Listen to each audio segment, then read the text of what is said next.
Hello and welcome to $100 plus mileage. Well, we did it, folks. We've made it to the end of another legislative session. Well, almost. There are still a few more loose ends for the New Hampshire legislature to wrap up before it scampers off on summer vacation, and Governor Sununu has some signing and vetoing to do. Still, most of the action is done for this year until lawmakers start cooking up new bills in the fall, which means we, too, are wrapping up our podcast for the season.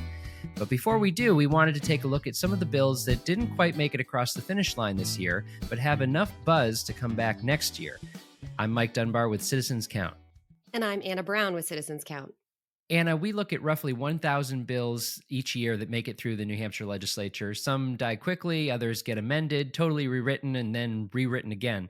What do these hot bills tend to have in common from the ones you just don't hear much about? Sometimes these bills are more technical and complex, but honestly, that's not always what turns a bill into a giant project like this. Sometimes straightforward bills that don't fall clearly on party lines get caught up with strong personalities and very strong opinions. Next thing you know, you have members of the House and Senate sitting on opposite sides of the table, both interested in passing the bill, but with very different opinions. All right, well, I've got just a few of the many bills that we could talk about in this category right here in front of me, so let's go through them.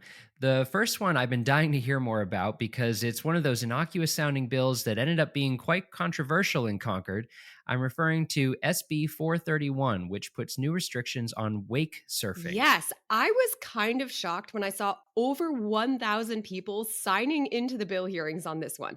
For the record, I'm surprised anytime a bill gets more than like a dozen people signing in. And if you're from the Lakes region, you probably already know about this one. I'm talking SB 431. The bill looked to restrict wake surfing, a sport where participants are pulled behind a motorboat and, well, surf on the wake. The bill was a response to both safety and environmental concerns.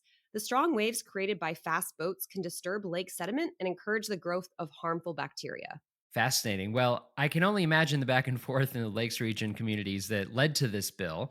The bill would look to push wake surfers farther offshore. Is that right? Yes, the original bill would have banned the sport on bodies of water less than 50 acres and prohibited wake surfing within 200 feet of a shoreline, dock, pier, boathouse, other boats, or narrow sections of water. The debate centered around how far out from shore wake surfers should have to stay. So the House extended it to 300 feet from shore. The Senate didn't agree. They were back to 200. So the bill stalled, but we expect the debate to resume next year. Yes, sounds like we're in for another contentious summer out on the lakes in the meantime. Okay, next up, part-time teachers. I've been seeing plenty of headlines about this one. Definitely.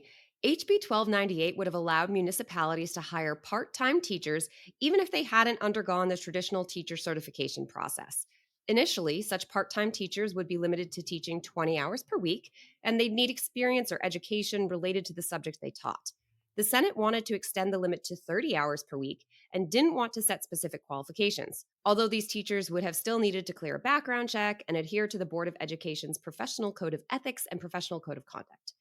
The House and Senate couldn't reach an agreement on part-time teachers this year, but given the state's shortage of teachers, I wouldn't be surprised to see this debate come back in 2025.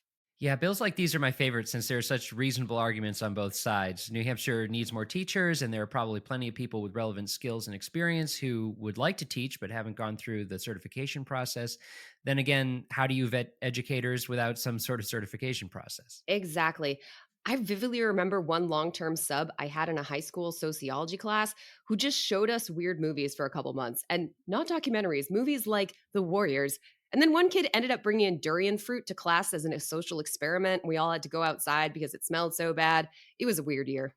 Yeah, you're unlocking core memories for me. I think every school needs the teacher that just kind of shows movies every class because it's sort of a nice little break. Rite of passage, yeah. Exactly. All right, next up, landfills, everyone's favorite topic. And speaking of bad smells, it's a perfect transition. Exactly. The legislature considered a host of bills limiting out-of-state trash in New Hampshire landfills this year. This is pretty amazing, actually. According to some estimates, about half of the waste dumped in the state's 6 active landfills comes from other New England states. Yes, we dug into this, no pun intended, when we did a podcast a couple years ago about the proposed landfills near Forest Lake Park. I don't think anybody is cheering for more out-of-state trash, but courts have ruled that the state can't force private landfills to only accept in-state trash. Meanwhile, existing landfills are running out of room. So there were a few proposals in the House looking to limit out-of-state trash. HB 1632 would have prohibited new solid waste facilities from accepting more than 15% of waste from out of state, while HB 1145 would have required any new landfills to be owned by the state, which would let the state set limits. The Senate killed both of those bills. HB 1620, a moratorium on new landfill permits until 2028, was added to a different Senate bill in an effort to get it across the finish line, but was ultimately voted down as well. So the House and Senate never even got to the negotiating table on those. Nope. But there was bipartisan support for all of those bills in the House, so I think legislators will definitely continue to push the issue next year. All right, last up, we have what seems like a perennial issue in New Hampshire, school funding. Anna, where are we at in the legislature now when it comes to this issue? I don't think anyone is surprised this one didn't get resolved this year. We're on the fourth decade of lawsuits, I think, at this point. But this year, the New Hampshire House did pass two notable school funding bills.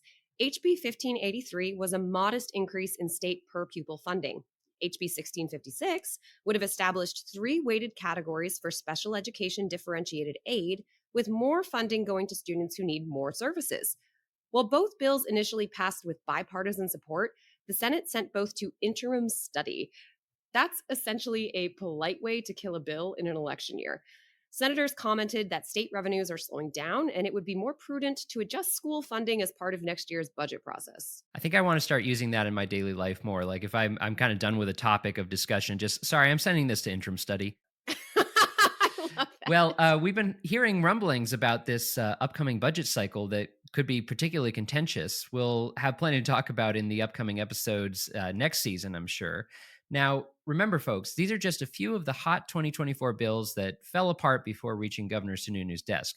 Other important debates are sure to make a return in 2025, like regulations on pharmacy benefit managers, marijuana regulations, and zoning changes. What bills would you like to see in 2025? You can let your legislators know by contacting them via our website at citizenscount.org/elected-officials. And with that, we reach our final Only in New Hampshire segment for the season. This one better be good, Anna. Well, no pressure. This is certainly topical, if nothing else. Here's a question you never thought you'd hear anyone asking. Was artificial intelligence made in New Hampshire? All right. I got to hear this one. Go on. For those who have been living in an off-grid bunker for the last 2 years and haven't heard, AI is everywhere these days. The term refers to the field of computer science that studies how machines can work and quote-unquote think more like humans. According to the Dartmouth, which is one of Dartmouth College's student newspapers, for 6 weeks in the summer of 1956, a group of scientists convened on Dartmouth's campus in Hanover for the Dartmouth Summer Research Project on Artificial Intelligence. It was at this meeting that the term artificial intelligence was coined.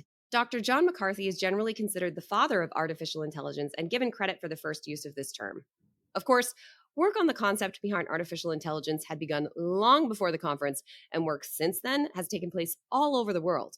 But as with most earth-shaking topics, there is somehow a small New Hampshire tie-in. So there you go.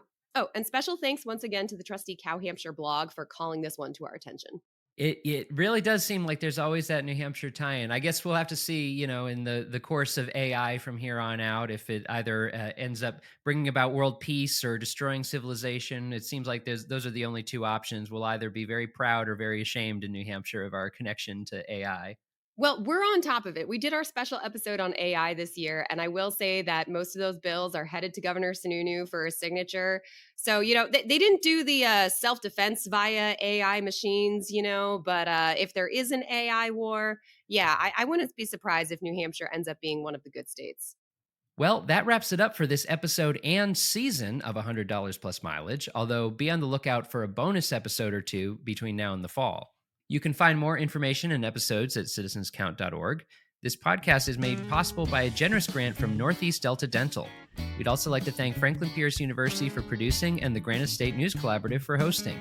Our theme music is composed by me, Mike Dunbar. And lastly, we thank you for giving us a listen and thinking about how you can be part of what makes New Hampshire by the people, for the people.